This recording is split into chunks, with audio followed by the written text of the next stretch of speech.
name's Chris Davis from Engage Insight, and this third and final whiteboard session on client segmentation is really about delving a bit deeper into the data that segmentation processes can help with our business and add that focus to our strategies going forward. What we need to do is really gather data. We need to be very, very kind of savvy about this and understand, what really motivates our clients to do business with us and why they're sticking with us and not going to our competitors. To do that, we need to break our clients down into key areas about, what is it that they want and need from us, and therefore break them down accordingly to make sure that we're profitable in servicing them and they're getting the right products and services so our services and products are suitable for their needs.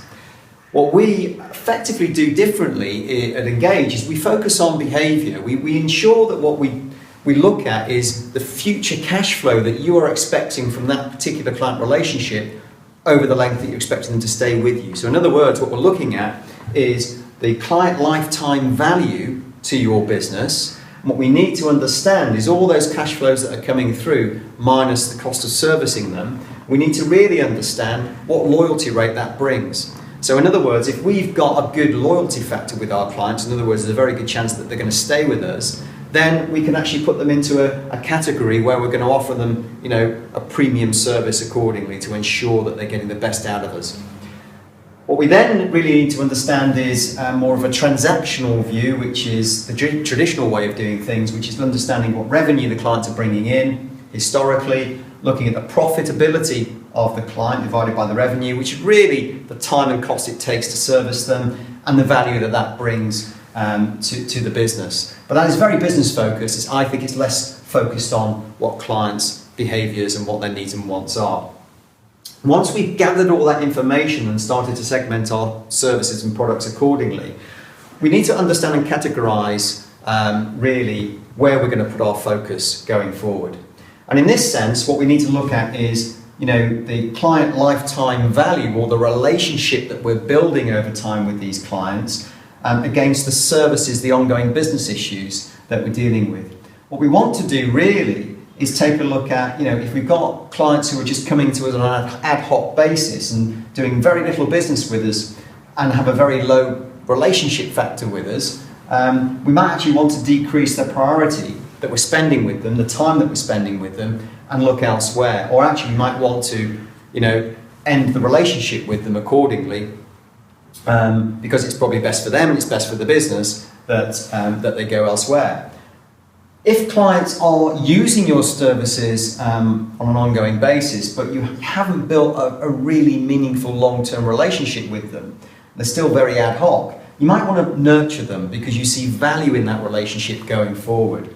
And there are ways and techniques that you can do to do that. It's about understanding your clients, it's getting more social with them, beginning to understand their behaviours and what they want and need from you as a business. What's at risk is where you've got a very good relationship with the client, but they're not using your services to the extent that they should be using them. And again, what you want to do is identify those clients and find out, are they worthwhile you keeping them? Or, do you actually want to, take them through a process where it actually might be better for them to leave the business or to use specific services at certain times with you. The ideal scenario is that we've got a very high relationship with clients and they're using our services all the time. And we call this a partnership zone. That's really where clients come to us as a first port of call when they've got any issue, any challenge, any opportunity coming up for them.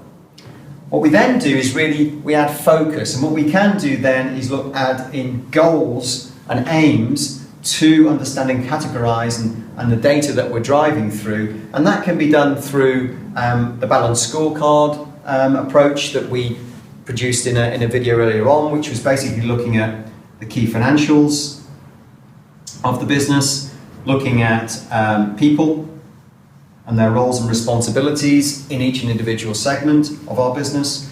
Also looking at the clients themselves, as we talked about, how we categorise those clients, and what processes we're putting into place to ensure that these clients are getting the best out of our services as we go on. And my top tip for you across all the segmentation issues that we've talked about is really aim to exceed your clients' expectations at all times.